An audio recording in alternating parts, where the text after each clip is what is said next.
Hi, welcome to కొలుగురు 24/7 news TV. నేను Shravan Kumar Veerlapati, political analyst. మనకు తెలిసిందే, గత 2.5 సంవత్సరాల నుంచి ఒరిజినల్ కాంగ్రెస్ వర్సెస్ వలస కాంగ్రెస్ అని చెప్పేసి కాంగ్రెస్ అసమ్మతి రాగం వినిపిస్తూనే ఉంది మొదటి నుంచి కూడా. ఎప్పుడైతే రేవంత్ రెడ్డి గారు పిసిసి ప్రెసిడెంట్ అయిన కాడి నుంచి మొదలు పెడితే ఈ రోజు వరకు కూడా, ఈ క్షణం వరకు కూడా అదే రాగం, అదే భాష, అదే అసమ్మతి వినిపిస్తూనే ఉంది. అదేమిటంటే ఒరిజినల్ కాంగ్రెస్ టు వలస కాంగ్రెస్. అంటే ఒరిజినల్ కాంగ్రెస్ అంటే వాళ్ళు జన్మతః లేదా నాయకుడిగా, రాజకీయ నాయకుడిగా ఎదిగిన క్రమం అంతా కూడా కాంగ్రెస్ పార్టీలే. ఇంకా కాదంటే 20 ఏళ్ళ నుంచో, 15 ఏళ్ళ నుంచో కాంగ్రెస్ పార్టీలో ఉన్నటువంటి వాళ్ళే. అంటే వాళ్ళ యొక్క స్థాయి నాయకుడిగా ఎదిగిన కాడి నుంచి కాంగ్రెస్లో ఉన్న వాళ్ళంతా కూడా ఒరిజినల్ కాంగ్రెస్ అని మనం భావించవచ్చు. వలస కాంగ్రెస్ అంటే నిన్నటిదాకా ఒక రాజకీయ పార్టీలు ఉండి మరుసటి రోజు పార్టీ మారి సీటు సంపాదించుకొని, అంటే ఎట్లా సీటు ఇచ్చింది, టికెట్ ఎట్లా వచ్చిందంటే దాని అర్థాలు అందరికీ తెలిసిందే. అట్లా డూప్లికేట్ కాంగ్రెస్లంతా కూడా, వలస కాంగ్రెస్లంతా కూడా ఇప్పుడు కాంగ్రెస్ పార్టీలు నిండిపోయింది. వాళ్ళకి అగ్రతాంబూలం వెళ్తుంది అనేది ఇక్కడ సమ్మతి రాగం. నిజంగా వలస వచ్చిన వాళ్ళకి టికెట్లు వచ్చాయి, నిజంగా వలస వచ్చినటువంటి నాయకులకే పదవులు వచ్చాయి, వలస వచ్చిన వాళ్ళకే ప్రాధాన్యత ఉంది, చివరికి జంపు జిలానీలకు ప్రాధాన్యత పెరిగిందని కూడా వీళ్ళు లోకల్ ఒరిజినల్ కాంగ్రెస్లో అంటున్నారు. కాకపోతే జంపు జిల్లాలే అవమానంతో ఫీల్ అవుతున్నారని ఇంకొక వార్త ఉంది, అది వేరే స్టోరీలో చూద్దాం.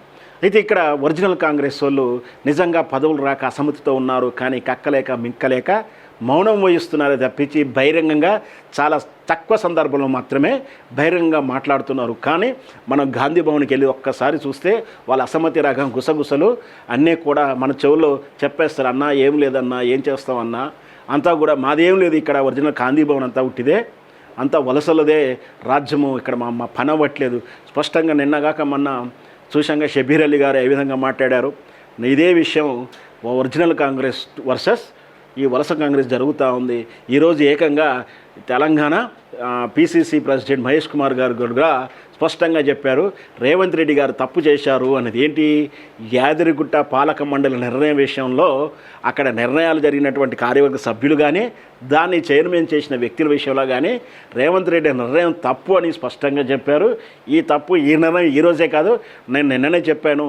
ఢిల్లీలో నిన్న సమీక్ష జరిగింది. 2 రోజులు ఢిల్లీలో ఉన్నటువంటి రేవంత్ రెడ్డి గారు రేపు రాబోయేటువంటి క్యాబినెట్ విస్తరణ, ఇంకా ఇతర పదవుల పంపకాల విషయంలో ఆడ చర్చ జరిగింది. దాంతోపాటు ఈ పాలన విషయంలో జరిగినట్టు ప్రోగ్రెస్ ఏంటి, మనం ఏం సాధించావు, పబ్లిక్లో ఎందుకు ఇంత అసమ్మతి ఉంది, ఎందుకు పబ్లిక్ ఇంత రివర్స్లో ఉన్నారు, ఇంత నెగిటివ్ ఉన్నారు, కాంగ్రెస్ అంటేనే కోప్పడుతున్నారు అనేది. దాంతోపాటు అసలు మీ కార్యకర్తలకు, మీ కాంగ్రెస్ లీడర్ల మధ్య పొసగొట్టలేదు, చివరికి కుల పంచాయతీలు కూడా జరుగుతూ ఉంది.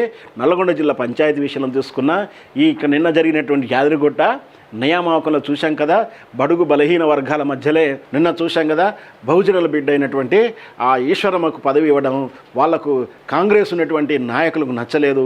వాళ్ళు చేసిన కామెంట్కు చివరికి కులసిచ్చు పెట్టేసింది, కులాల మధ్య వైషమ్యాన్ని సృష్టించింది. ఇవన్నీ కూడా నిన్న ఢిల్లీలో సమీక్ష జరిగింది. నిజంగా చెప్పాలి అంటే తలంటీర్ అని చెప్పొచ్చు. ఇవన్నీ సమీక్షల దృష్ట్యా ఇక్కడ ఈరోజు మహేష్ కుమార్ గౌడ్ గారు మాట్లాడినటువంటి ఆ మాటలకు అర్థం ఏంటంటే, యాదగిరిగుట్ట పాలక మండలి నిర్ణయం తొందరపాటు నిర్ణయము, ఎవరితో సంప్రదించకుండా, ఎవరితో సమీక్షలు చేయకుండా, ఎవరికి మాటర్స్ కూడా చెప్పకుండా స్వతంత్రంగా నిర్ణయం తీసుకున్నారని చెప్పేసి మనం మొదట్లోనే విమర్శలు చేశాం. అదే నిజమైంది. ఈరోజు ఈ రేవంత్ రెడ్డి గారు అసలు అన్ని శాఖల వ్యవహారాలను ఆయనే చూసుకుంటున్నారు. బాధ్యత అయినదే కావచ్చు ఒక రాష్ట్ర ముఖ్యమంత్రిగా, కానీ ఏ శాఖలో అయినా సరే ఏ నిర్ణయం జరగాలన్నా, సుమారు 10 లక్షల వ్యవహారం జరగాలన్నా, 10 లక్షల బిల్లు పాస్ అవ్వాలన్నా, ఏ చిన్న నిర్ణయం జరగాలన్నా, కీలక నిర్ణయం ఏ శాఖ మంత్రి సరిగ్గా స్వతంత్రంగా నిర్ణయించలేని పరిస్థితులు ఉన్నాయి. ఈవెన్ కార్పొరేషన్ పదవుల విషయంలో కానీ, కార్పొరేషన్లో జరిగిన నిర్ణయాలు కానీ, ఇక్కడ రేవంత్ రెడ్డి కానీ ఆయనకు షాడో క్యాబినెట్ లాంటి ఒక 4-5 పేర్లు ఏదైతే ఉందో వాళ్ళు నిర్ణయిస్తారు. వాళ్ళు చెప్పినట్టే నడుచుకోవాల్సి ఉంటుంది. వీళ్ళు నామమాత్రంగా చేస్తే సిగ్నేచరే చేయాలి తప్పించి నిర్ణయం చేయకూడదు. ఒకవేళ నిర్ణయం చేస్తే ఆ ఫైలు విదేశాల్లో రేవంత్ రెడ్డి గారు ఉన్న అది వెనక్కి వస్తుంది అని కొండా సురేఖ గారు స్పష్టంగా చెప్పారు. ఇట్లా నిన్నగాక మొన్న పెద్ది సుదర్శన్ రెడ్డి గారి కేసు విషయంలో కూడా చూశాం కదా, తనకు పరిచయం ఉన్నటువంటి పోలీస్ ఆఫీసర్ దగ్గర పోతే నా దగ్గర ఏం లేదు, అంతా కురేషే చూసుకుంటున్నాడు, లేదా ముఖ్యమంత్రి గారే చూసుకుంటున్నారు, ఆయన ఆధ్వర్యంలో ఉంది, వాళ్ళు తలుచుకుంటే నీ పని అవుతుంది, కానీ నా చేతులు ఏం లేదు, నేను నిమిత్తం మాత్రమే అని చెప్పి చేతులు ఎత్తేసాడంటే ఒక పోలీస్ ఆఫీసరు తన నేతృత్వంలో జరుగుతున్నటువంటి రాష్ట్రంలో ఉన్నటువంటి ఒక కేసు విషయంలో కానీ కనీసం రికమెండ్ చేయలేని పరిస్థితుల్లో అంత బలహీనంగా ఉన్నాడంటే అర్థం ఏంటంటే ఇక్కడ ఈ పోర్టుఫోలియో ఏదైతే ఉందో మన షాడో పోర్టుఫోలియో ఏదో బలంగా పనిచేస్తుందని అర్థం చేసుకోవాలి. అందుకనే కుల సమీకరణాలు చేయకుండా, సమీక్షలు చేయకుండా తనకు నచ్చిన వాళ్ళని అనర్హులను పెట్టాడని చెప్పేసి నేను మొదటి నుంచి చెప్తున్నా. ఎందుకు అనర్హులు అంటుంటే కొణిదెల చిరంజీవి గారి భార్య సురేఖ గారి మీద మాకు వ్యక్తిగత కోపాలు ఏమి లేవు, కానీ ఆమెకి ఏ విధమైన అర్హత ఉంది తెలంగాణ కమిటీలో ఉండటానికి. ఆమె ఏ రోజైనా వాళ్ళు యాదగిరిగుట్ట దర్శనాలు చేసుకోవడమో, యాదగిరిగుట్టకి వెళ్ళి ఏమైనా చేసి వచ్చారా అనేది ఇక్కడ ప్రశ్న. ఒకవేళ ఇవ్వాల్సి వస్తే సురేఖ గారి కన్నా అర్హత ఉన్నటువంటి తెలంగాణ ఆడపడుచులు ఎవరు లేరా? తెలంగాణ అమరుడు శ్రీకాంతాచారి తల్లిగారు అయినటువంటి ఈశ్వరమ్మకి ఎందుకు అర్హత లేదు? ఆమెకు ఎందుకు ఇవ్వలేదు? ఆమెకు తగిన సముచిత న్యాయం కేసీఆర్ ఇవ్వలేదని మీరు విమర్శిస్తే మీరిచ్చినటువంటి న్యాయం ఏమిటి, మీరు చేసినటువంటి ఉద్ధరణ ఏంటి అని ఇక్కడ ప్రశ్న.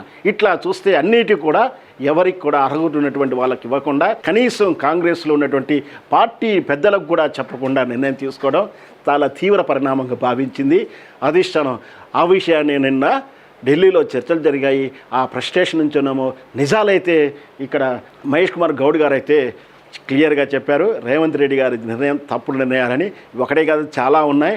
ప్రతి నిర్ణయంలో తొందరపాటు ఉంది, ప్రతి నిర్ణయంలో వ్యక్తిగత స్వేచ్ఛతోటి నిర్ణయం తీసుకుంటున్నాడే కానీ పార్టీ అన్న తర్వాత ఒక సిస్టమ్ ఉంటుంది, సమీక్షలు ఉంటాయి, రిపోర్ట్స్ ఉంటాయి, కీలక అంశాలు ఉంటాయి, చర్చలు ఉంటాయి. అవేవి సంబంధం లేకుండా బుల్డోజింగ్గా వెళ్ళిపోతూ ఉంది. తద్వారా ఒరిజినల్ కాంగ్రెస్ కార్యకర్తలు బాధలు పడుతూ ఉన్నారు. ఇక్కడ ఒరిజినల్ కాంగ్రెస్ అంటే కాంగ్రెస్ జెండా మోసిన వాళ్ళు, కాంగ్రెస్ సభలు పెడితే పోస్టర్లు అతికించిన వాళ్ళు, కాంగ్రెస్ సభలు పెడితే లారీలకు వెళ్ళి జనాన్ని తరలించే వాళ్ళు, కాంగ్రెస్ సభలు పెడితే ఫ్లెక్సీలు ఖర్చు పెట్టిన వాళ్ళు, వాళ్ళందరూ పదవి వస్తుందనో కాంగ్రెస్ పార్టీ మన పార్టీ గెలవాలని కృషి చేసిన వారికి ఏది న్యాయము, ఎక్కడ సముచిత ధర్మం జరుగుతూ ఉంది? ఎవరో కోట్ల రూపాయలు ఏదో స్పాన్సర్షిప్ చేసిన వాళ్ళకు, నీకేదో మేలు చేసిన వాళ్ళకి కాంగ్రెస్ పదవులు అడ్డగట్టడం ఏంటి అనేది ఇక్కడ ప్రశ్న. నీకు స్నేహం ఉంటే, నీకు మేలు ఉంటే నీ కంపెనీలోనో నీ ఇంటి ఆస్తిలోనో ఎక్కడో అక్కడ వాళ్ళకు కృతజ్ఞతలు తెలియజేసుకోండి. కానీ కాంగ్రెస్ పదవులు అంటగట్టడం ఎంతవరకు సముచితమని కాంగ్రెస్ ఒరిజినల్ కాంగ్రెస్ కార్యకర్తలు అడుగుతూ ఉన్నారు. ఇది నివురుగప్పిన నిప్పులా ఉంది. తీరా ఎన్నికల ముందు పెద్ద ప్రమాదాన్ని తెచ్చిపెడుతుంది ఈ కాంగ్రెస్ పార్టీకి. ఈ విషయం అధిష్టానం తెలుసుకొని మౌనం ఉంటుందా, తెలుసుకోలేకపోతున్నది ఇది ఒక $1000 ప్రశ్న. మరి వేచి చూద్దాం రాబోయే రోజుల్లో ఈ పరిణామాలు సరిదిద్దుకుంటారా, ఎలా ఉంటుందా అనేది. Hi friends, thank you for watching this video. ఈ వీడియో గనుక మీకు నచ్చినట్లయితే దయచేసి లైక్ చేయండి, షేర్ చేయండి. ముఖ్యంగా మా ఛానల్ 24/7 న్యూస్ టీవీని సబ్స్క్రైబ్ చేసుకోండి. ఆ తర్వాత మీ విలువైన అభిప్రాయాల్ని, మార్పులు, చేర్పులు, కావాల్సిన వీడియో ఏమన్నా ఉంటే మన వీడియో కింద కామెంట్ సెక్షన్ లో కామెంట్ రూపంలో తెలియజేయండి. నమస్కారం, సాయిదంచిక మాట్లాడుతున్నాను. ప్లీజ్ సబ్స్క్రైబ్, షేర్, లైక్ చేయండి 24/7 టీవీ ఛానల్. హాయ్ నమస్తే, నేను మీ Sonia Akula. Please subscribe to 24/7 news TV. Hi అండి, అందరికీ నమస్తే. నేను Mankota Prasad. Please do subscribe 24/7 news TV. Political, entertainment and infotainment updates కోసం like, share, subscribe 24/7 news TV.